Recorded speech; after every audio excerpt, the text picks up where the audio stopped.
You're listening to Technado. Welcome to another episode of Technado, sponsored by ACI Learning, the folks behind IT Pro. You can use that code Technado30 for a discount on your IT Pro membership. I'm Sophie. This is Daniel. I'm looking for an ACI logo behind us. I thought we had one. We've got like a cup back here on the wall. There's a cup over somewhere here behind me that has an ACI logo on it, but it's, it's enough for us to say it. We work there. It's fun. We work there. You know that. It's our day job.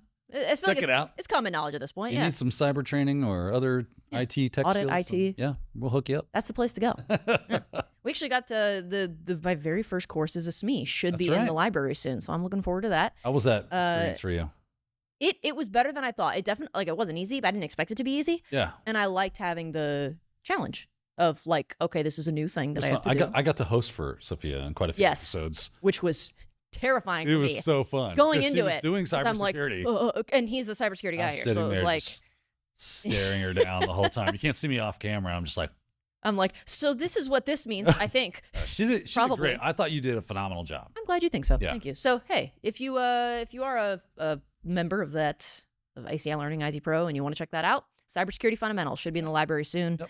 And should be fun. But speaking of fun, we got some great news today. It's Technado time. We got some breaking news. We got some not so breaking news. Last week, obviously, was Technado Gaming Edition because I was out of the office, but we are back and better than ever. So without further ado, people didn't like that gaming thing. It did not do well. It didn't do well. It didn't do well. The people that We're did blame watch it on the algorithm. I'm going to blame it on the algorithm. Because I think the folks that watched it commented seemed to enjoy it. Yeah. So we enjoyed it. It was fun. It was fun to do. So it's not going to be something we do super often. No, it's not the normal format that we're going to or nothing. Sometimes you got to do what you got to do. You got to punt, right? That's what you got to punt. Yeah, sure. Pivot, punt, whatever else. Call an audible. But yeah, football terms. We're going to keep going with the football analogy. I know you're the biggest football fan.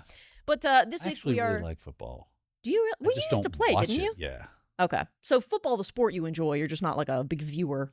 The problem is the whole idea of teams, and then it gets very tribal, and then it does, right? Yeah. I have a problem with this. Anyway. It gets tribal until your team sucks so much that you give up. Yeah, you either embrace it, you embrace the suck, or you just give up. Speaking as a Gator fan, are they sucking right now? I've accepted it. We're not the Florida that we once were. It's it's fine. But we're back to our normal formula this week. Yep. So we are going to go ahead and we'll jump right into it. To start off, we've got breaking news. Breaking news! Thank you, Christian. That's not for her.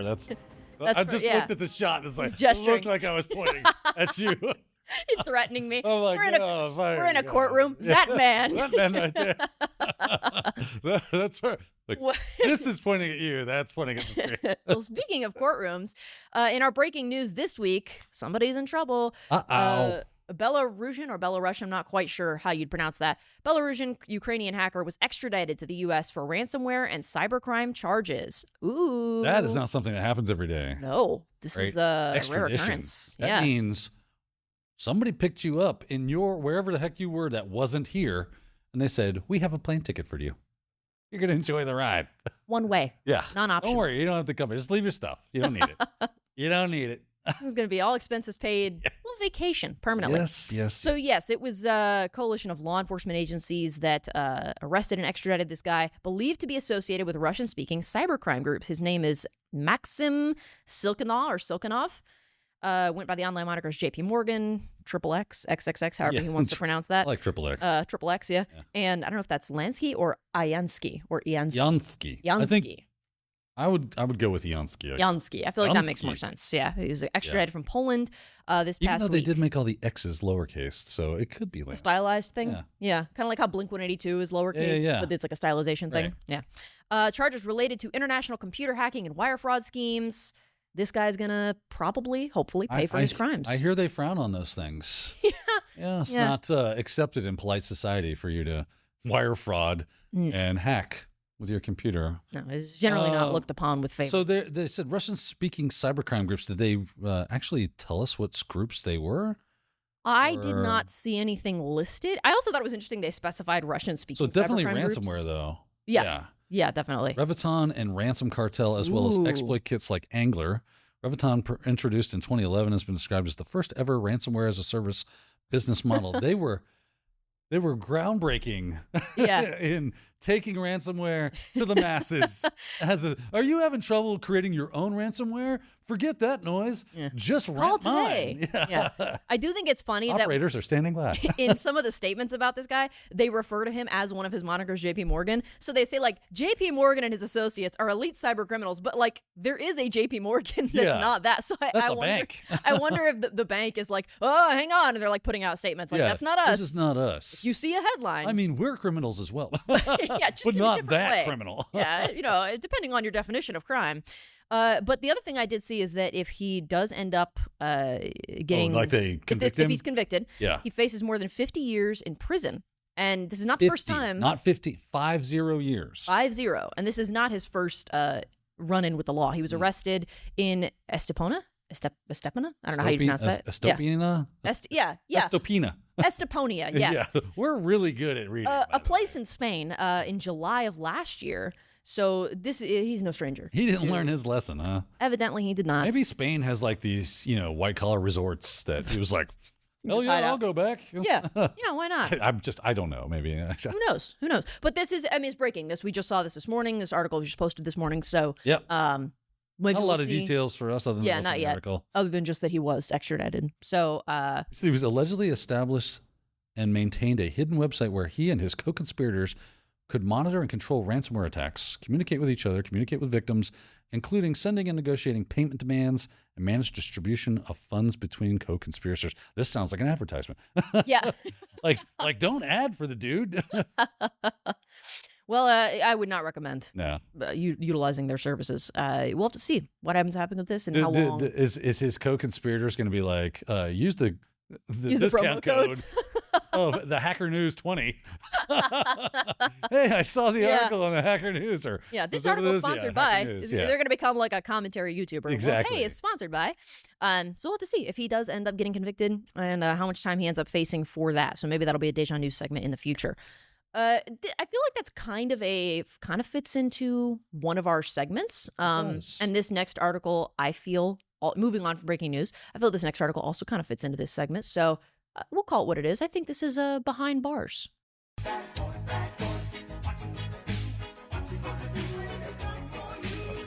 I'm pretty sure Christian just had a stroke. Or maybe like a grand mal seizure. He sounded like he was starting to do like an Alex Jones impression. He was I'm gonna go ahead and run out and just put a check on spoon him in his mouth or something, keep him from swallowing his tongue. Turn him on his side. Yeah. So this next one, it's not quite a breaking news, but it is something that happened earlier this week. The Department of Justice charged a Nashville man for helping North Koreans get U.S. tech jobs. Now, my mom texted me about this morning, so I know that even if you're not paying a lot of attention to what's going on in tech and cyber news, you probably have heard about this. And this is a novel idea, I will say, having a laptop farm that you're running to help get North Koreans remote jobs with American and British companies. Just some random dude in Tennessee. What's funny is like we just reported not last week, but I think it was the week before on the Know Before. Yeah, where they had hired a North Korean guy and then all immediately realized he was trying to install improper software and kind of got on top of that really quickly. Like this is obviously a problem. This is obviously something that if you are an organization that in tech you really need, or critical infrastructure or any other thing that could possibly be levied against the United States or whatever country, you got to be on the lookout for these people, as well as what are they doing with the money? Because they're making butt tons of money. Yeah. By the way, a butt ton is an actual unit of measurement. That is a yes, unit it is. of measurement? It is a fluid unit, if I'm not mistaken, typically associated with wine. Is it spelled that way? Yeah, B-U-T-T. Just look up butt. A butt is an actual unit of measurement. Before measurements were standardized, the imperial system was used, and this was, wow, how much is a big cask buttload of wine, of wine? right? Wow, that is interesting. Thank you for that fun fact. I'm full of them. I'm full of a lot. I can always rely on you for like arse-related fun facts. That's anything that's just completely weird and asinine. It's like a sponge. Asinine, literally. Yeah. I see what you did. Putting the root word in that word. I'll take it. But anyway, back to the article. But you're right, in the same vein as what we talked about a few weeks ago. Such an interesting thing that this is the new attack vector. Yeah. Of, if we can't hack in, we'll just get hired in. And then, booyah, this insider threat thing is way easier than trying Yeah. to find some exploit. Yeah, because Developing malware. it's not like just, well, they just want to get jobs. It's like it is a security concern of like, Right. okay, sure, you have a job, that's great, and now like the guy from a few weeks ago using it to extract information or whatever the case may be. So facing quite a few counts, this guy is. His name is Matthew Isaac Newt, which I think is a funny name. Interesting name. Knoot. Yeah, I'd love to know the Knut, origins yeah of that. Where are you from, Matthew? Yeah. Tennessee, I guess, evidently. Surname Newt. Yeah, Sir. I'll look it up. He's literally Sir Talk Isaac. amongst yourselves. He's Sir Isaac Newt. Newt. That's his name. Yeah. That's crazy. So he is facing charges of conspiracy to cause damage to protected computers. It's a whole list. Conspiracy to commit wire fraud, damage to protected computers. It looks like the big one here is aggravated identity theft. He's going to face a maximum penalty, if convicted, of 20 years in prison, but he'll have to serve a mandatory minimum of 2 years in prison specifically for that aggravated identity theft count. That's a bummer. So that is, it seems like the heavy hitter there. Him. For him. Show my screen, Bummer for him. Christian. Oh, boy. Nothing? Nothing. I got nothing. Is it made up? Like Wow. completely contrived for the purposes of That's that's his secret agent name. there's nothing on this. Yeah, because if you try to look it up. Oh, wait. You got something? Okay, What'd you topographic look up? name. I looked up Newt surname. I didn't use the word origin. Oh, okay. And here I it wanted says, to know where it came from. Where's so. my last name from? Newt name meaning. Oh, I Topographic also name misspelled surname. from Middle English, not Okay. protuberance or small hill. That was my fault. I someone who lived- misspelled the word surname. That is And if interesting. I add Newt's surname, yeah, I get that. Can I Okay. get origin? That is very interesting. Yeah. This guy like broke so many laws. He's facing time in prison, and we're like, oh, I wonder what his name means. That's the real heavy hitting Small piece hill. of this. Yeah, So it is European. a protuberance. Yeah. Protuberance.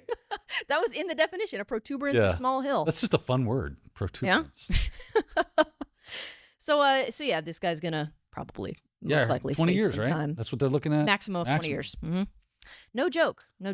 And this is, like you said, in the last couple of weeks, the second time this has come up. I wonder if we'll start to see more cases like this pop up. Well, it just tells us what we got to be doing, right? Which Mm-hmm. is increase our scrutiny when it comes to employee background checks. Like really start amping that stuff up. Do your due diligence, checking socials, like everything. I know they can be really good at creating sock puppet accounts, but maybe we need to start monitoring, because if he's running a laptop farm that like VPNs into North Korea, What, he did it for like a year. right? I mean, so as someone who worked in a space, so I worked for an insurance company, and we had like a golden image or whatever for the laptops that went out to the employees of the insurance company. Sure. And they had admin access to the local machine, so they could install other software. And that was quote unquote okay. We didn't like it, but they would complain, and they had a good case because they actually paid for the laptops. So there was this weird, I don't know, jurisdictional, for lack of a better term, kind of pissing contest on what they could do and what they couldn't do. But it just goes to show you, like, what we ended up wanting to do was going to a kind of instead of giving them laptops, we gave them basically dumb terminals. Your eyebrows Dumb are furry. terminals a or dumb? dumb? A dumb. Dumb. Terminals. D-U-M-B? Dumb. D-U-M-B. Okay. Is it doesn't have any operating system or anything on it. It connects to the internet. It gives you, or a network. I say it connects to the internet. It connects to a network or networks. It also has like a keyboard, mouse, and monitor. And what happens is it boots to a network image. So there's technically like a remote desktop that you get. So if you install something like malware, cool, reboot. Because the policy is that when you reboot, it gives you the golden image, right? Maybe we go to more of a that kind of thing, Smart. right? So that it doesn't matter. If they install their North Korean software, VPNs, all the other stuff they're doing to give them access, as soon as they reboot, they could never reboot that machine. Or it's like, you don't have access to do that anyway. You can't really install, because you can do whatever you want with that dumb terminal. Yep, you own it. It's yours. The only thing it accesses is our servers. And we give you access to other things. We become the proxy by which you access your line of business software and the internet and other things like that. So we had much more control Yeah. over what they could and couldn't do. Better safe than sorry. Correct. And again, that was 10 years ago now. Yeah. So I'm You sure. looked at your watch. Like, yeah. that was, oh, man. It's been a hot minute. How the time since flies. I've done that kind of stuff. But we need some sort of solution to where they would be less effective at doing this, especially with, I don't know how you would do this with a lot of remote work. Yeah. Of just very locked down laptops that you would have to send out. I don't know. But we got to obviously do something. I mean, even being in the office, there's a lot that I can't do on my own machine. I've been employed here how many years? And I need to get like admin permission. And whether that means, I had to do it this morning. Whether that mean, and yeah, I was like, what? Really what do you pissed mean? in your cornflakes with this morning, I think. Well, it was like this. I'm like, what the heck? Because, yeah, anyway, it's because we have a very locked down policy. It's a policy thing. Even though it's not like, well, no, we don't trust you, it's literally just, doesn't matter what you're downloading. Doesn't matter if it's a work application, you have to talk to like an admin on the IT team and they have to then approve it. And I feel like if that's applied across the board, then okay, you're not, maybe it's inconvenient because it's like, okay, now every time I want to do something, I got to reach out, get a hold of somebody. But the alternative is, okay, we don't implement that. And then somebody downloads something even accidentally. I mean, I guess this is where if you get really good at role-based like configurations, like this is your role in our organization. We have been vetting this role quite extensively, and we feel like you have everything you need to do your job. And now it should be rare that you come to us as the administrators with something that's out of that scope. Like, is a new tool come out? Like make the case for why this is necessary. Sure. And then if it is, not only do you get it, but everybody should get it. Because if you're in that role, then the other folks in that role will eventually would also need that as well. Yeah. And then we do the change management. And we follow the procedure. Update the policy. And there you go. Yeah, that makes sense. But yeah, in this case, with remote workers, in hundreds of thousands of miles away or however far away they are, it's that they're just able to do this, and it wasn't that hard. And this guy was able to carry this out for a year. Impressive if it wasn't so seedy and bad for him to do that. So it's been a while, Daniel, since we have had a discussion about password managers on this show. We used to talk about one very specific password manager quite a bit. It made the rounds. It lived in infamy on this show. It did. I probably don't need to name it. The deja news of the deja news, man. It was. The archetype. It was. And we haven't had to talk about them in a while, and that's good. No news is good news. Some news on a different password manager front, though. 1Password has some news. 1Password is warning Mac users to patch to stop their vaults being accessed by hackers. Specifically Mac users may run into this issue. So this is the first time that I'm sure it's not the first time it's ever happened, but it's the first time I've personally seen an article like this come up, and it has to do with a password manager that's not LastPass. I just go ahead and say it. That's not LastPass. So it's good that they're being like, hey, or they're letting people know. They're being upfront. Make sure you patch. Otherwise you could be subject to this bad stuff that's going on. Yeah, it is. It's interesting that this is happening, and apparently it's actually kind of a weird shoehorned in vulnerability from a Chrome vulnerability with WebP images. Don't get me started on how much I hate WebP. I would rather chew my own fingers off than use WebP. It's such a pain. Yeah. Just give me the damn image in an image format that everything understands, because I can't tell you how many times I've downloaded an image off of Google or whatever. And it saves as a web. It's a WebP. Just give me a JPEG. Like, son of a, yes. Just give me it. Why are we reinventing it? Like, what is the purpose of WebP? Do you know? I don't know. I just know that it moved over. Is it like... Anytime I save an image and it saves as a WebP, I just immediately delete it. I'm like, screw it. It's right. not worth it. The purpose of it is to cause me a hassle, apparently. Yeah. Because it works with nothing. It's supposed if I'm not wrong, it's supposed to be more web friendly presenting, but or something to that effect. All I know is it sucks. And it has a wicked vulnerability, which apparently is remote code execution. Yeah. Because that's what's going on here. Is again, it gets shoehorned in from the 3 seconds I took to read this article. This is the takeaway. Yes, if the flaws successfully exploited, hackers could steal entire password vaults, specifically for macOS users that If I'm wrong, that is bad? Pretty bad. Okay. Pretty bad, to my understanding. Yeah. I mean, what do I know? But yeah, I would imagine it's not ideal. It is CVE 2024 42219. Let me see if I can look at the rating. Okay. Base score of 7.8.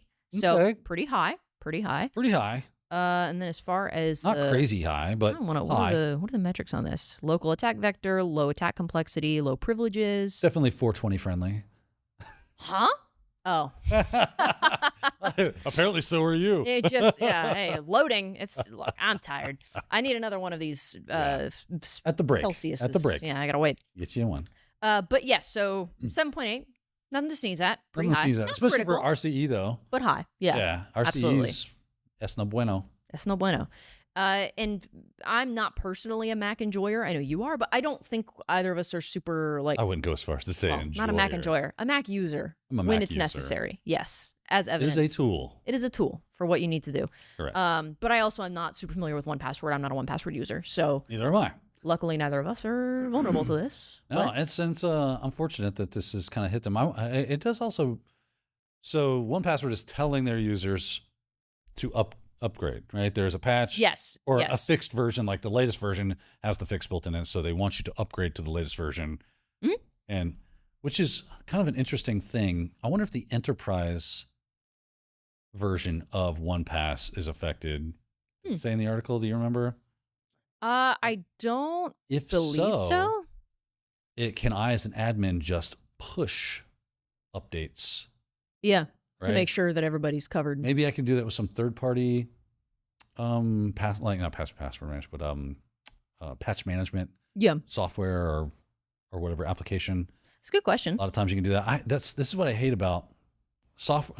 Software updates can be very difficult because of all the third-party stuff. So Zoom recently also had a flaw. I think it was 0 day or something. That was, and you fire Zoom and it goes checking for updates. There's an update, applying updates. Yeah, it just does It it. just kind of does it, right? That's a good thing, right? Yes, that can break things, and I get it. You're in an enterprise environment. Been there, done that. Got the T-shirt. But I like that it's trying to be a little, especially for your average everyday user, it's being proactive at, you need the update. It's just going to apply it. Why do I got to wait for you to approve that? Most end users, they will be happy to just sit there and never shut off anything. There's your browser, right? My browsers, both of them, Brave and Firefox, they go, hey, it's time to update. You got the little thing over here telling you it's time to update, but it never just does it. They both have the ability to recreate whatever session you were in. So just update. Why can you not just Refire it off and bring my sessions back up. Don't bother me with it. Just do it. Yeah. Right? What are you here for if not to do it for No, me? don't get me wrong. Put a thing in there like in the settings that say, hey, I don't want auto updates because I'm a power user. Sure. And I might be doing X, Y, or Z. I don't want that to happen. For Joe and Jane out there, fire and forget. Just do it. Just update. Yeah. If I'm a 1Password user, I shouldn't have to deal with it. You found the flaw. You fixed the flaw. Help me enjoy it, because there are definitely a non-zero sum of people and users out there of 1Password that will just not do it for whatever reason. Even if you prompt them, hey, you should update. It's critical flaw. Blah blah. Oh, it's fine. Yeah. Right. Just Surely it won't affect me. update. Yeah. Yeah. I don't get it. You would Anyway, think. You would think it would be a common sense thing. You would but think. for You would whatever think. I'm smacking the mic. reason- No, good for you. I understand you're angry, so take it out I'm on the not mic. angry. Feel It's free. just like, it's weird. It's weird to me. Take it out on the mic. Tell us how you really feel. Stupid mic. This issue does affect. You were asking about like enterprise or whatever. Yeah. I couldn't find anything about whether it affects like enterprise versions or whether there's a way to just like, just patch it, Right. push out this patch. But it does affect all versions of 1Password 8 for Mac before 8.10.36. So any subsequent versions have been patched. So if you're running a subsequent version, that's great and you're good. And I guess they just presented this. DEF CON was like last week, the week before. So it was security researchers at Robinhood that found this and then presented their findings at DEF CON in Las Vegas. And 1Pass was like, cool. hey, thanks. So I thought that was pretty neat. Heap buff overflow. There you go. Yeah. Heap buff overflow. Yeah. Sounds like you're speaking a different language. But yeah, so good to know if you're running a version that hasn't been updated yet, maybe you should update if you are a 1Pass user on Mac. Moving on. So in the same vein as patches and stuff, you might remember that this week was Patch Tuesday from Microsoft. Happy Patch Tuesday. Yay. They do it once a month. It's great. Microsoft August 2024 Patch Tuesday fixed 9 0 days, 6 of which were being exploited. And I believe they are still working on a fix or an update for a 10th publicly disclosed 0 day that I don't believe is being actively exploited, but it's out there. So Microsoft's still working on that. But beyond those 0 days and the 6 that are exploited, there we go, Patch Tuesday graphic, there were also 89 updates for security flaws. So 89. Well, look at them, man. They are really no small potatoes. Finding the flaws. No small potatoes. Getting them fixed. I always enjoy like underneath each one of these CVEs that they're showing here. I think every one of them says Microsoft has not shared who disclosed the flaw and how it was exploited under every single one of them. I guess which they don't. They good, never right? do this. They do not like sharing any kind of vulnerability, technical detail. Yeah. I mean, I can kind of understand not wanting to share like how it was exploited or whatever, because then in the event that somebody that has poor intentions, limit, I guess, the details that you release. So it's a double-edged sword, right? Yeah. We learn about how things get exploited through seeing how they've been exploited. Like going, and that can increase secure coding practices. Like, we should not do that. We've totally been falling down on the job on how we're building applications. Yeah. Because I do that all the time. So if there's no technical details out there for security vendors, it doesn't just affect Microsoft like holistically, right? Obviously the flaws are specific to a Microsoft environment, but how those flaws get introduced is probably common to all software. Like we didn't do X, Y, and Z, and that's what allowed for the flaw. So how do we get coders to do a better job of that other than going, hey, that's got to be a part of your your environment, how you live as a coder. You need to be looking at what good security coding practices are and making them part of your workflow. So exposing them to it and making them kind of like see that and hate that. Like, I'm never going to do that because I see it too many times from my fellow coders out there that are building applications. They're falling into this trap too often. And I don't want to be the next person going, our software totally got popped because I did the same thing they did. So there's a double-edged sword. Yes, bad guys could use it, but if they already have patches, I totally agree with responsible disclosure where we don't disclose this stuff until there is a patch ready. But once there's a patch ready, and maybe even some lead time for people to get those patches installed, at some point in time, it's like, I don't mind telling you that in The Sixth Sense, Bruce Willis is dead the entire time. Without saying spoiler alert, that movie's been out for like 20 years. Yeah. If you haven't seen it yet, like come on. Yeah. You can't really get mad. Right? And it's a part of everyday culture. At some point it's like, cool, let's talk about these flaws. Let's talk about why they are there, how that happened, and what we can do to avoid it. If we all keep it under lock and key over here, no one really learns anything, right? Yeah. The only people that learn anything from it are the very people few, that are directly, the very few people that have access to it. Right? That's a good point. That's my hot take on that. I think that's a good point. Especially when it's like, okay, it's already been patched. There's no, not that there's no risk, but like, okay. There is a risk, right? There's a non-zero. Possibility. But it's not like, this is actively being exploited. We have no fix for it. Here's all the details on how it works. Right. That to me, I felt like, okay, well, maybe we hold up a second. Like as far as just publicly disclosing that stuff. Especially if there was no patch. Right. If there's no fix for it, there's no patch. If this was a 0 day and they're just throwing the detail, that is dumb. Don't do that. Fix it first. Fix it first, and now tell us all about it. I'm not going to be like, by the way, I have no door on my house right now because it got broken down. We're working on it, but here's how you exploit this. Right, exactly. No, that seems backwards. Wait till I have a new door installed with a deadbolt. Right. And I'll be like, my that house old got door broken. don't work no more. Right. And all the doors are freely available. You just have to change the door out. all you it takes is a button push, and you got new door. At that point, it's like the whole Equifax thing, right? Apache struts. There were months out of like this has been patched for months. Why aren't you installing the patches? And if you can't install the patch for whatever X, Y, or Z reason, why aren't you using some other security control to protect against? Yeah. You know what it looks like. It's out here. He's about to explode. I don't get it. It's just He's and going to combust. I was in charge of that stuff at one point.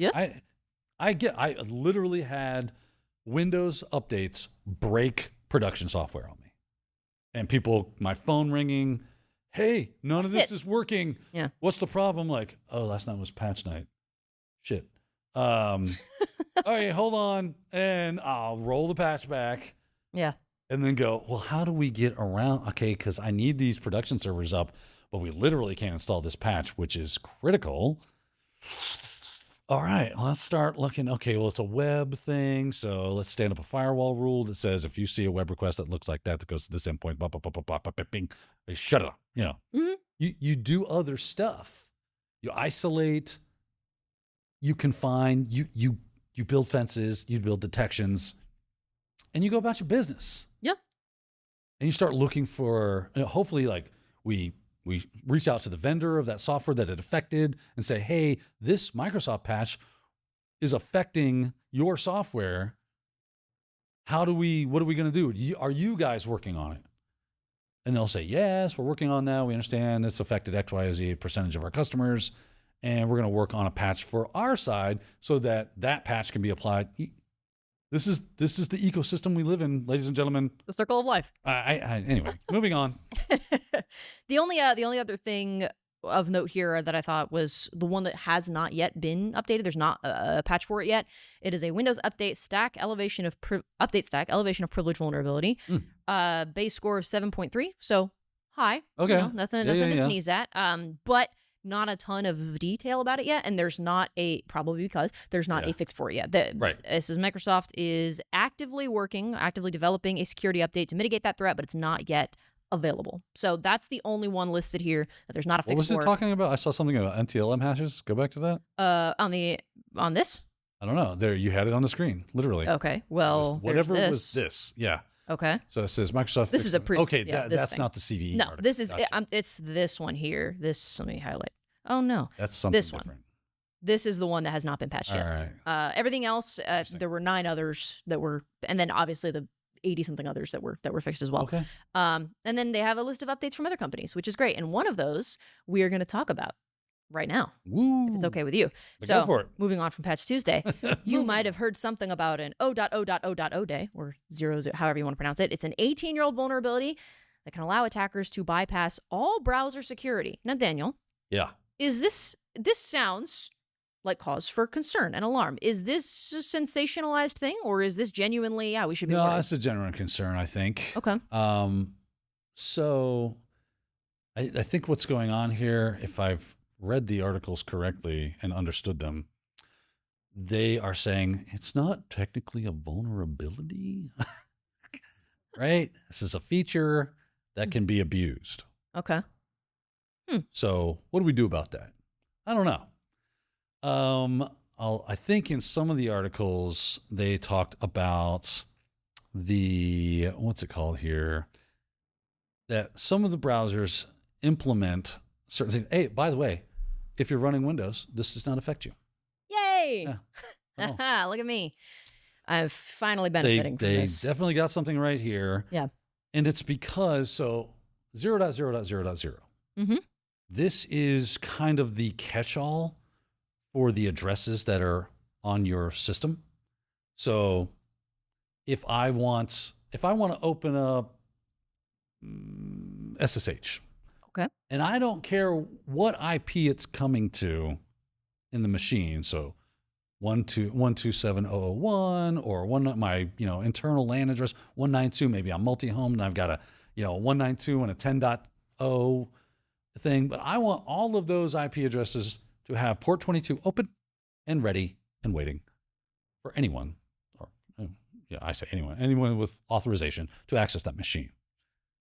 O.O.O.O. If I open port 22 on 0.0.0.0, all of those IP addresses will answer to port 22. Right. Okay. That makes sense? That makes sense. Yeah. Right? Mm-hmm. So hold on. Here we go. I got a terminal open on my machine. I'll show you what I'm talking about. So just really quickly, Python. I'll just start a web server, right? Python 3 -m http.server. Bing. Fire it off. You'll see, and it gives this is the IPv6 right here. kind of version of this, but this is kind of showing this catch-all. Now, if I were to open up a new tab, and can I do netstat here? Netstat dash ANTUP, and I'll pipe grep for 0.0.0.0. I don't have some of these options. Well, anyway, I'm usually working in Linux, and the BSD stuff with Mac isn't. Normally it'll show me because I just got the netstat wrong. I guess I gotta get rid of some of this.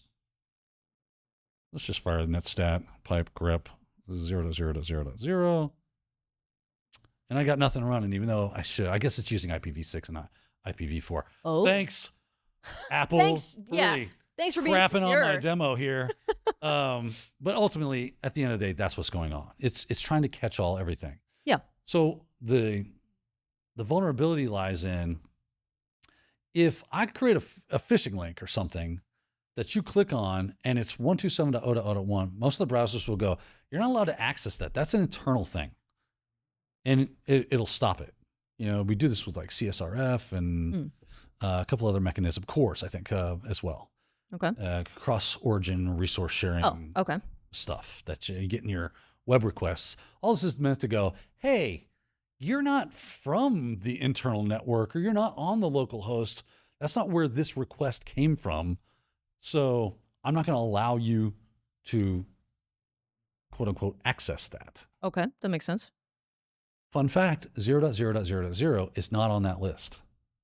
This is the 18-year-old vulnerability that are in these web browsers. So it's not inherently a like, oh, this is a big problem and we need to patch it. It's more like, okay, well, that's what it's supposed to do. So it is supposed to do that, but the argument is that it shouldn't be allowed by the browser, right? Okay. So 0.0.0 is working the way it should, but the browser should see any request to that as invalid. Okay. Because it's reaching back into internal resources, right? Because it only attaches to the IP addresses, unless you've got like your laptop has an internet facing address, which God knows why you would do that. That's usually your router, right? And now you have an internal IP scheme, and it's natting out to the internet using like DNAT or whatever, or it's probably not a static NAT, but it's possible. Like that's typically how we're doing things. So with 0.0.0.0, if I create a link that says, go to this web URL, which is 0.0.0.0/pwned, then it will do it. It will not get blocked. That's the problem, right? So it says this critical flaw allows public websites to override the browser protections and access local network services, which can result in remote code execution. How the hell is that, you might ask? Right? So what do they mean by public websites? That means internet websites. Okay? Okay. Makes sense. Overrides the browser protections, which is this PNA thing, this private network access standard. Okay? Which says you can't go 127.0.0.1 or any 192.168.0 something, any of those private IP addresses. If I ran a website on the internet and I made a link that had 192.168, it would go, yeah, you can't do that. Not doing it. Right? If I did 127.0.0.1 in the link, nope, not doing that. Right? You cannot go to that endpoint. Yeah. These are protected. These are built into the browsers to protect you against that. 0.0.0.0 does not have those protections. It doesn't. It's not on that list, right? Okay. So, right, it says the PNA standard, which does not consider 0.0.0.0 as a private IP address. I wonder why. That's the question that we're asking here in this article. Is there a legitimate reason why? So, like, okay, if they were to implement some kind of a, you got me. Hey, we're gonna update something so that this is no longer a risk. Would there be people that would be like, well, hey, that affects my, like, I'm doing this for legitimate reasons. What the heck am I supposed to do now? Is there a downside? I can't see any reason, because think of it. I'm on a public website. You're some rando internet user that landed on my website. Mm-hmm. How would I know what services you have running on the back end that are at 0.0.0.0 and the endpoints that it would lead to? Yeah. It doesn't make sense. The only purpose for this would be for Nefarious stuff. well. So there, let me get this right because I can hear the internet people out there right now going, well, actually, Daniel. Yeah. Right. So I want to be able to use 0.0.0.0, right? Can we call it something else like Quado or Quado? Quado. Yeah, Quad Zero or something. Yeah. I'm thinking Total Recall, Quato. Oh. The little guy that lived in the dude's stomach. Okay. Yeah, he's like a mutant. It was fun. It's a lot of fun. He's a crazy creature. Oh, You saw Total I remember Recall. this. Yes. Okay, yeah. Okay. So Never mind. Quato, it can be used internally, right? But that's because I know about these endpoints. I know what services. I'm in control of these things. Mm-hmm. Where it shouldn't be able to be done is from an external network. Any external network, it should. So if you see in the cores that it comes from an external place, it should go, nah, you don't have access to that. Right. But if it comes from an internal IP, it goes, you're cool, go for it. Okay. Right. So you just set that up. And I guess maybe that's their argument, is that you can go set that up. Yeah. But the argument is made, why do I have to? There's no good reason for anybody to use 0.0.0.0 from an external source. So it should just be that way, kind of like out of the gate. Sure. And I was able to, so I went to EC2, stood up a web server, created a single web page with a link on it that said, click here.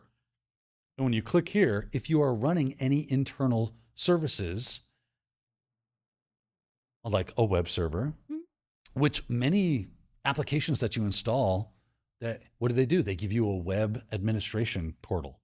So you're probably running a service with a web administration portal. If I know what those portals are, and I know they have, RCE vulnerabilities, I can now just start searching the internet and sending phishing links targeted to those people that I know were running those services. And when they click that link, it runs that RCE that's normally just internally accessed. It's not exposed to the outside world. So they were safe. And now they're not safe because I can get you to click a link that executes that remote code execution vulnerability, which now reaches out to download my malware. And people do love to click links. They do, especially because it doesn't tell them anything about it being unsafe. Yeah. Because it's not like it's malware. It's not like it's inherently, like if it's technically that's what it's supposed to do, then that would be the That's concern. the problem. That's the concern. And because it's not technically, it's not like, oh, there's a patch because this is a CVE, but they do list some recommendations of like stuff that you can do to try to mitigate, prevent against this kind of thing. So that's good. We do appreciate GB hackers for listing that stuff out. One of them being use HTTPS, which I feel like most browsers now won't let you use anything different. It's like, no, this is, if you try to visit a website that is HTTP and there's no secure connection, no. So maybe some of this is like, maybe it's not likely I would run into this kind of an issue because there's already safeguards in place. Yeah. Rando user out on the street is probably not going to be a problem. Maybe that's another reason they're not really concerned too much about it. But it's something to think about. But it is definitely even if it's a not security issue. I mean, it fired off right away. I was like, well, that's fun. Even if it's not immediately a huge glaring like you just never know. Yeah. So good to talk about. I think though, for the first half of the show, that's probably going to do it. Good. I'm going to go. I got to take a bio break. Yeah, I'm going to take a 5-minute nap. But don't worry, we got more coming up here on Technado, so don't go away. We'll be back after the break.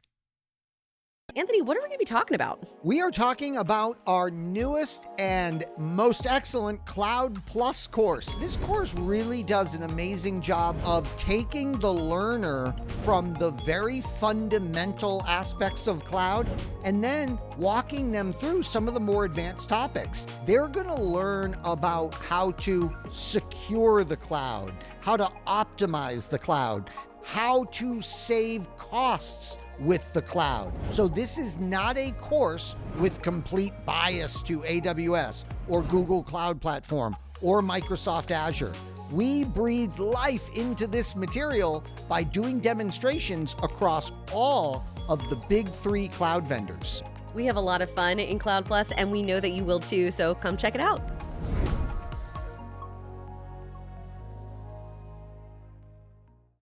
Welcome back for more Technado. Thanks for sticking with us through that break. If you're enjoying the episode so far, feel free to subscribe so you never miss an episode in the future. Leave a like if you haven't already and comment. Let us know what you're enjoying and what you want to see more of in the future. We do have a couple more stories we want to get through on this week's episode. We got some AI stuff. We got some news from NIST, which is always fun. And of course, we'll have a little bit of gaming news at the end. So Couldn't forget.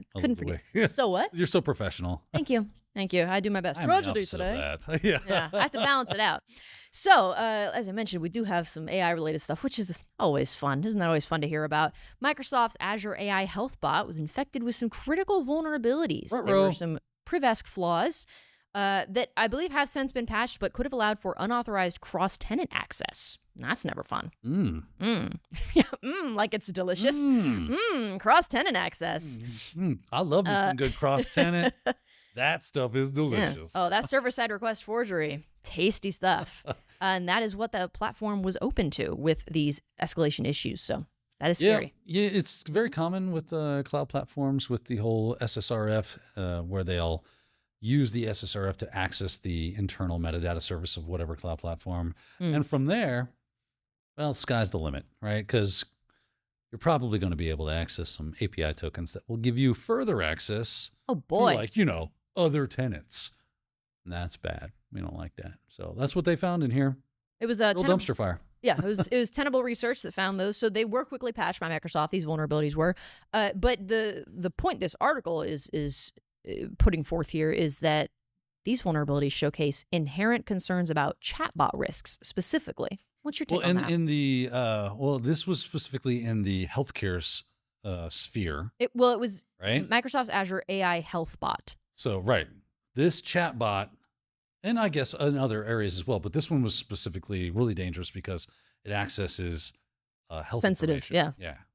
And health information is one of the brass rings that hackers go for out there because it can be utilized for identity theft and just pilfering the pockets of poor people out there just trying to make their way through the world. You got some asshole in Russia or whatever using that PHI to take what little you already got.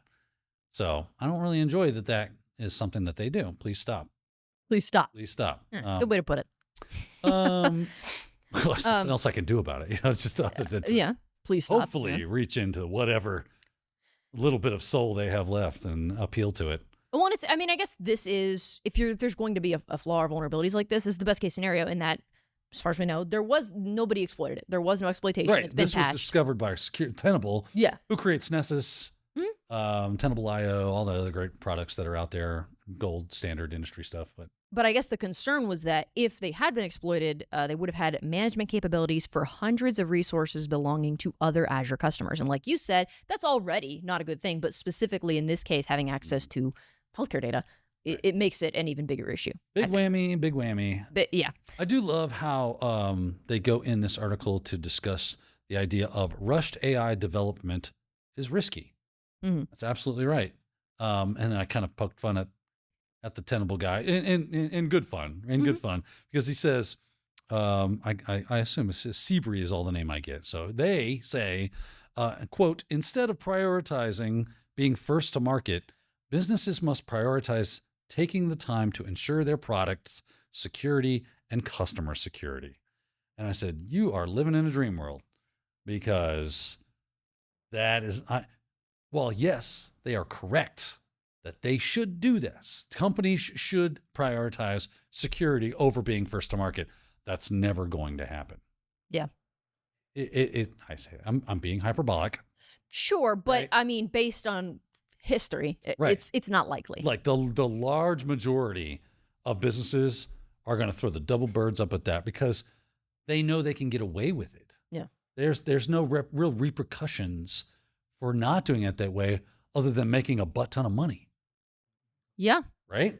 Yeah, it's if I can get a product out and get you to buy it and get hooked on it, you like it, it works, I can worry about the security issues later. And you're not going to divest from into another product.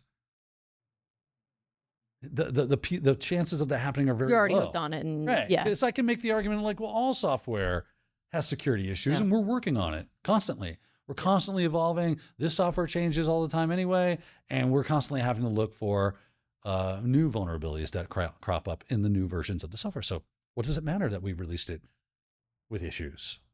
Because, I mean, yes, that's true that new stuff's going to crop up all the time. And, you know, you're constantly going to have to be performing patches and all that stuff. But yeah, to release it with stuff in it that's already... Well, what I'm saying is that's their argument for doing that. Is that what does it matter? Right. What does it matter? Yeah. Right? Yeah. It does seem like there is... The payout for them, the ends justify the means.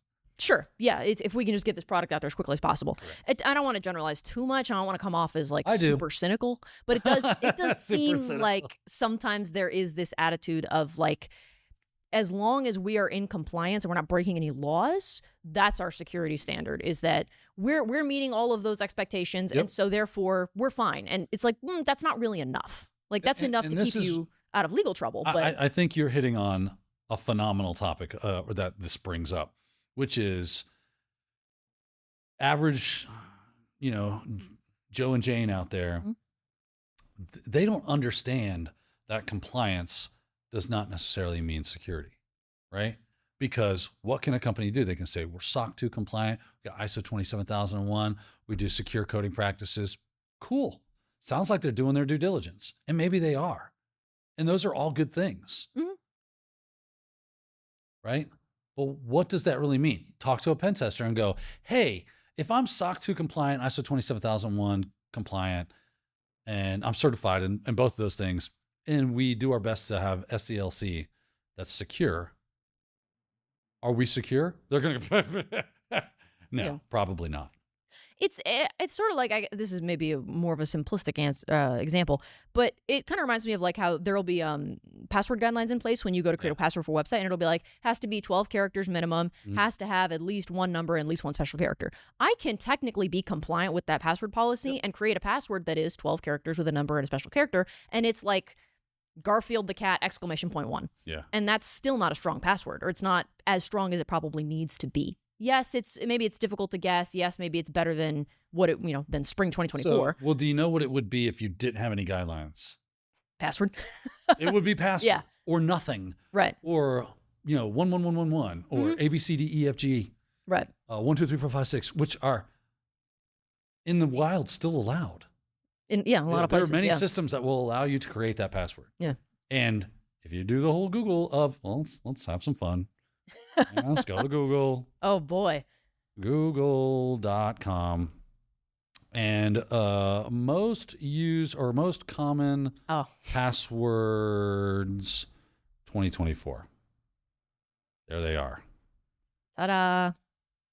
Let that sink in, right? So when we don't make constraints around security, so it is a good thing that SOC 2 and ISO 27001 are standards, and that those certifications actually do mean something, or that if you're there's regulation out there, Sarbanes-Oxley, Graham-Leach, I can never do it. Graham-Leach-Bliley or something. Yeah, Graham-Leach-Bliley or something like that. Thank you, Graham-Leach-Bliley Act out there.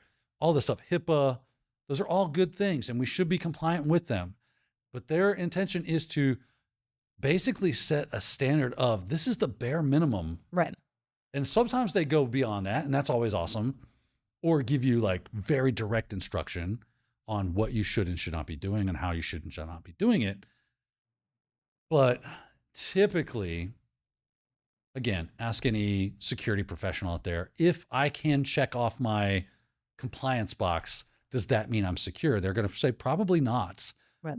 Like, you're more secure than not, but that doesn't make you secure necessarily. And I think, too, the fact that a lot of these like regulations and things that are in place, like you give the examples, like ISO 27001, that kind of stuff. Like, okay, it's not necessarily enough security-wise to just be in compliance. But I think having it as a baseline, like ISO 27001 can't necessarily get super, super, super, super specific because it's meant to be something that applies to a lot of different companies and stuff. And so then based on your needs in your company, it would then be your responsibility. And that's security. Why so I'm not only ISO 27001, but I'm also PCI DSS. Right. And I'm also this, and we need to start creating more focused standards for industry. And OWASP is kind of doing a really good job on that. Maybe not necessarily on industry, but specifically with like, they're coming out with more and more cool top 10s for mobile, API and things of that nature, right? So they are trying to focus down a whole lot more. And the more we can focus in on stuff and then give people more direct guidelines for what's going on in their industries. And it just takes time and people, and not a lot of us have that. Yeah. Right. That's always the catch-22. You Yep. know, is what it is. But that brings us back to the executives making the decision on whether or not to go to market. Mm. And how much does security play into that? Right. Right. They don't really go, okay, yeah, we've got a working, viable product, but how's the security on that?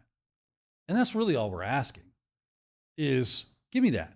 Give me that time. Go, hey, have we really done some testing on the security? Have we done SAST and DAST and IAST testing on our product before we go ahead and ship this? Right. And if we have, to what extent? Was it very preliminary, or did we really kind of put this thing through the ringer and see what would happen before we hit it's on the shelf? Yeah. Right? That's where the people like the person at Tenable, myself, anybody that's watching would go, hey, we would really appreciate that as consumers and security professionals that are concerned with the security of just the world at large. Please, again, I'm appealing to your whatever good nature you have. I beg, right? please. And I don't want to completely make them off to all be these, Sure, cloven-hooved, fork-tailed, pitchfork wielding executives out there making money. Right. But they do have a bottom line they got to meet. And they do, and there's the thing, they got people they have to employ and get those. They got to make payroll. They got to do a lot of stuff. I totally get their pressures as well, but more often than not, we do see they don't care. Yeah, blatant disregard for that kind of stuff. So my experience. Let me put it that way. Sure, my experience. But I think you're right. This researcher at Tenable, I was able to find him. It's his name is James, but he goes by Jimmy. So it is he. I think he raised a good point, and perhaps I love that he goes by Jimmy. Jimi too. Oh, like that was Jimi Hendrix. Jimmy. Yeah, that was in the article. Cool. That's what he was credited Good for as. You. So yeah, shout out to Jimmy over at Tenable. Not enough Jimmys in the world nowadays. Spelled specifically like that. With Jimi. Yeah, absolutely. I agree. But I think it was a good point that he made. Like, it'd be great if companies could start doing this. Perhaps a tad optimistic, but yes, I'm with you. I do agree. If we don't start pushing for those things and clamoring for it, there will be no change. So change begins with us. That's right. Be the change you wish to see in the world. For the cost of a cup of coffee a day. You too. You too. And increase the security. Yeah. Be secure. That's our new motto.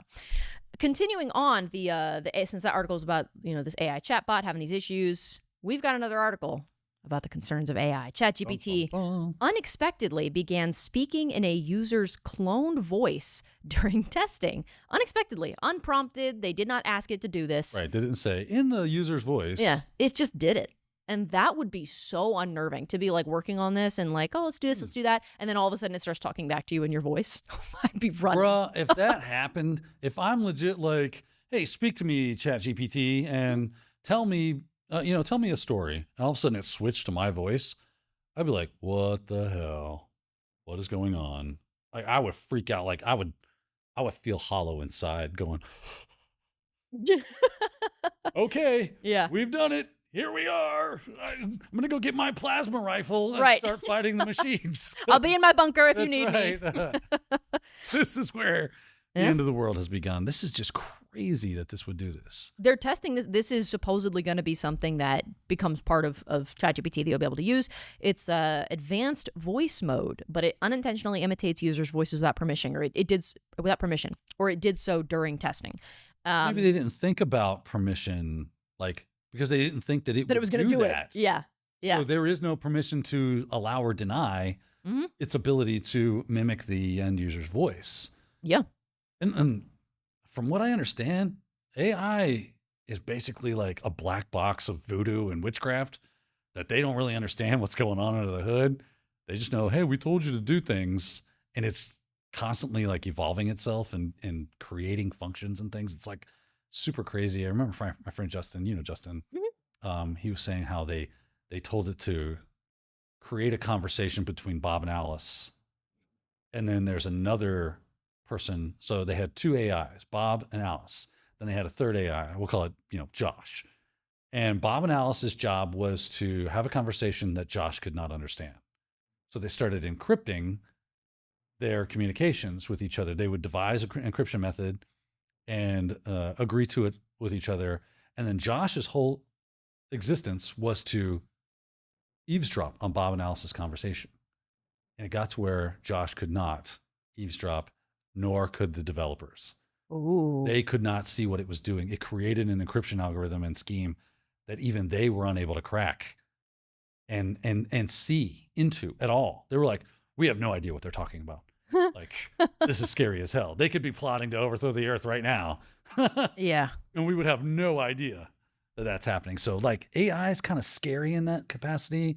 And the better it gets, I mean, I just saw new AI image creation and generation images, no finger problems, no hand problems, no problems. Legit look like real photos.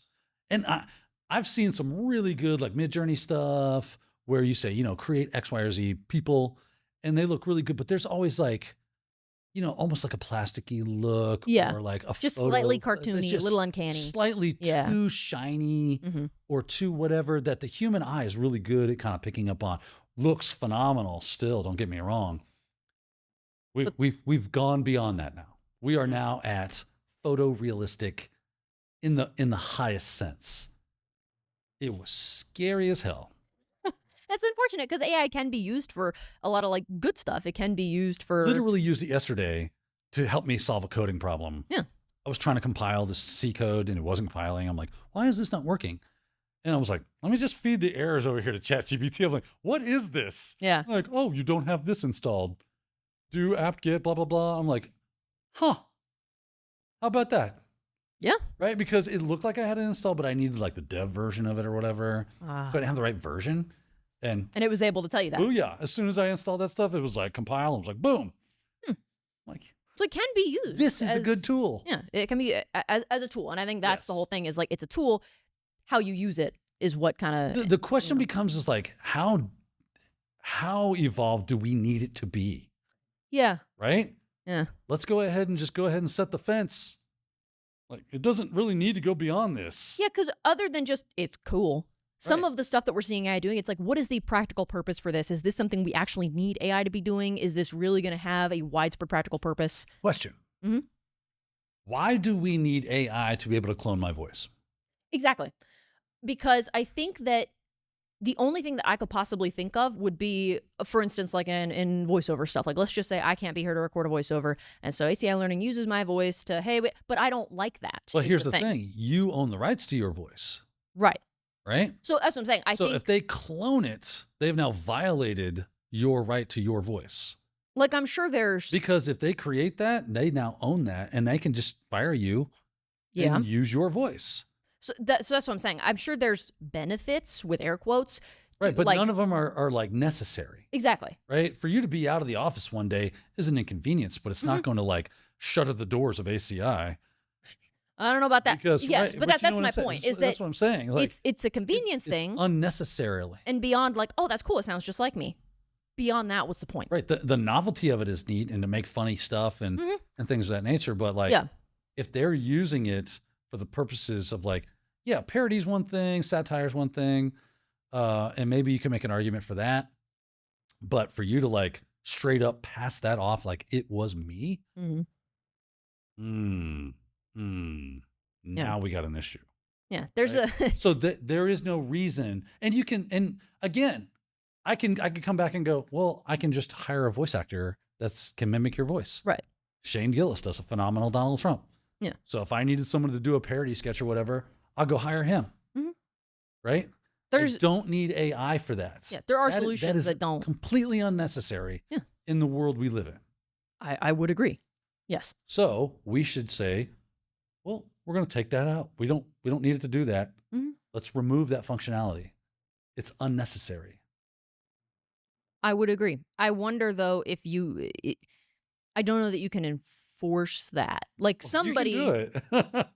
Oh yeah. I don't know. I guess then it gets into a discussion of is it ethical or right to then enforce that? Like, should we stop then? Oh, well, it's human invention. It's progress. We're we're inventing all this new stuff and it's great. Is there any way to enforce like, no, beyond this point, well, we don't Pandora's want you. box is open now. Yeah. Right. what we have to do is create laws to say, if you do it, you get sanctioned. Right. And then that's a slippery slope as well. Like, it can, like, who's in control of making those laws? Right. Exactly. Yes. I'm not going to sit here and tell you it's not a complex issue. The problem is that how fast AI ramped up and got to where it is now was well ahead of our capability of dealing with it. Yeah. And now it's like, oh noes. Yeah. We now have no choice but to just deal with the fallout of this. And here we are staring down. It's doing things on its own that could lead to real problems. Right? Totally enjoy AI. I think it's great. Sure. I think it's so cool. I love the technology of it. I love the practical application of it, of like helping me solve coding problems or giving me ideas that I can then use and spark my creativity. But for us to just kind of let it become an entity that we cannot, like, it should never become our master. And it seems like it's on its way because it is kicking the boundaries out of the way. Yeah. Just doing its own thing all the time. It's still so relatively new and developing so quickly that there's not regulations or standards or anything like that in place to try to like help us navigate it. They would have had to seen it coming. Yeah. And knew that it would do this, but they didn't. And maybe they did. Maybe there were like people, with the end is nigh signs. Yeah. Going, hey. You're nuts. It's never going to happen. Yeah. And now. I didn't see them though, but it wasn't in my space. I'm just looking at cybersecurity stuff all day long. I'm not. Yeah. I wasn't watching what AI was doing. But now it's becoming a potentially. I mean, before this, it was all like the farthest I saw AI was for be able to train your cybersecurity tools to spot, threats. A way that you can use it for good. Right. You got as a RSA, good tool. and they're like, hey, we've got this box. It's got AI and ML. They've been preaching that gospel for at least 10 years that I've been in the business of cybersecurity specifically. Yeah. Right. And then they were slapping it inside everything. And that was the extent of it. But now it has grown so fast within the last, 2 years or so? Yeah. It's crazy. Everything's moving too fast. Stop it. Slow it down. I'm going to become an old man and start yelling at a cloud. Like, back in my day. It's, I had to calculate uphill both ways. In the and that's snow. the way it was, and we liked it. That's right. But yeah, it gets scary if you think about it for too long. So that was an interesting story to read. I know we are coming up on the end of our time here. There were a couple other things that wanted to throw in here. We won't dwell on too long. But NIST had formalized some new standards, the world's first post-quantum cryptography standards. Again, we won't get into the super specific technical stuff on that side of it. Because, and why is that? Because I don't understand we don't know them. I don't understand post-quantum cryptography. Sorry, I'm not a cryptography girly. But the reason that I wanted to at least mention this is because they've been formalized by NIST, which, I mean, this is a pretty big name for a reason. Yeah. Are you saying that they're telling us that NIST has come up with an encryption standard that cannot be broken by quantum cryptography or quantum computing? They have finalized the algorithms and released, I believe, 3 different post-quantum cryptography standards, the official post-quantum cryptography standards, because they're saying quantum computers are predicted to develop to a stage where they can break any existing encryption algorithms in the next 5 to 10 years, which seems like a while, but it'll come quick. No, that's super so they call that Q-Day. That's apparently what they refer to it as, Q-Day. Right. So a couple different ones, long names. We'll link all of this stuff in the description for the YouTube video. So if you want to go through and look at the specifics of the algorithms, feel free. Yeah, I'm looking at the names right now. If I tried to acronize this, would be like Mulbechem. Yeah. Mulbechems. And I think it's neat the standards not only have the computer code for the encryption algorithms, but instructions for how to implement them in their intended uses so that companies can start to implement this stuff and get ahead of it. So that was pretty neat. Wanted to mention that. And again, if you're into quantum computing, feel free to go do a deep dive on that. Honestly, this is even if you're not into quantum computing, we want to start implementing these encryption standards as soon as possible so that when Q-Day comes, right, you're good. I guess I just mean if you're interested in knowing like the actual side of like, what does this stuff look like? Oh, yeah. Go check that out. Yeah, feel free to go check that out. But I agree. I'm sure it is high math. The sooner the better on as far as like, implementing this stuff. And then the last. That's what it is. Voodoo. Yeah. Don't know how they do the voodoo that they do. No, I do not. There was one more thing, like I said, kind of on the gaming side of things. Game Informer was a pretty big publication for gaming news run by GameStop for 33 years. Now, when you go to their website, it is redirecting to GameStop's closure statement. And I can show that here. Game Informer. If I go there, this is what it shows you.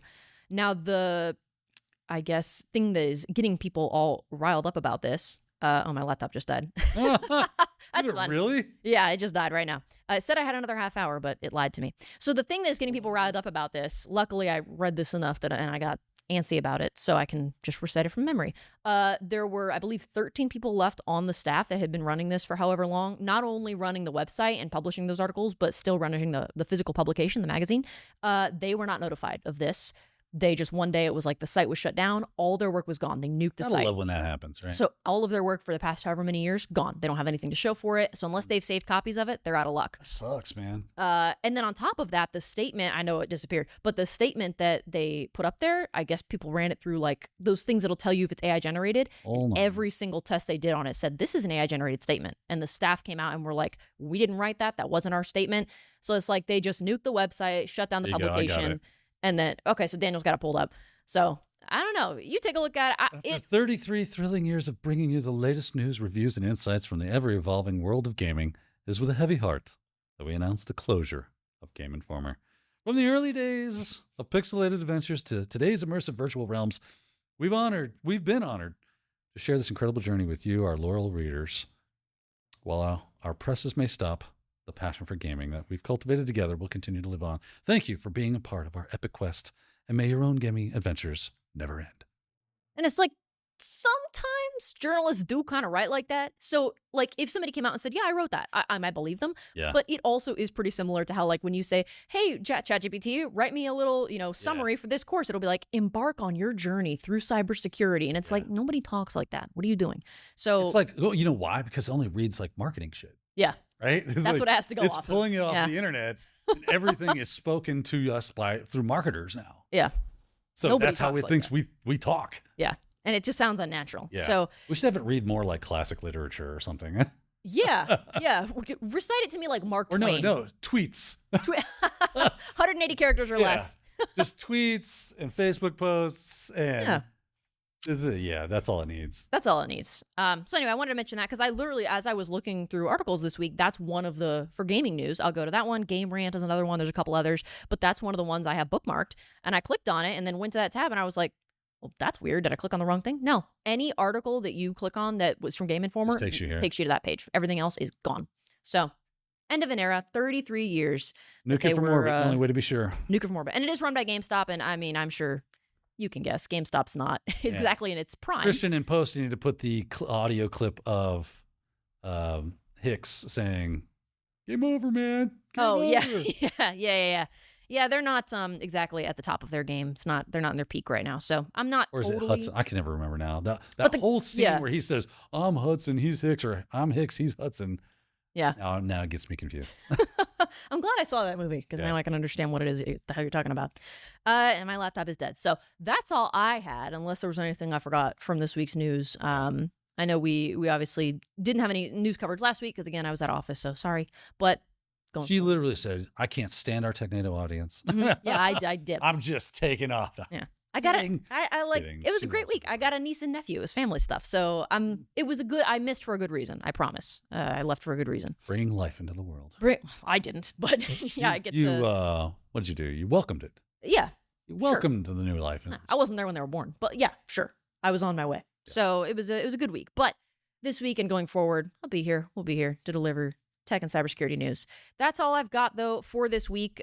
So Daniel, thank you for humoring me on all of my many tangents today. And thank you, of course, for joining us for this episode. I got room to talk.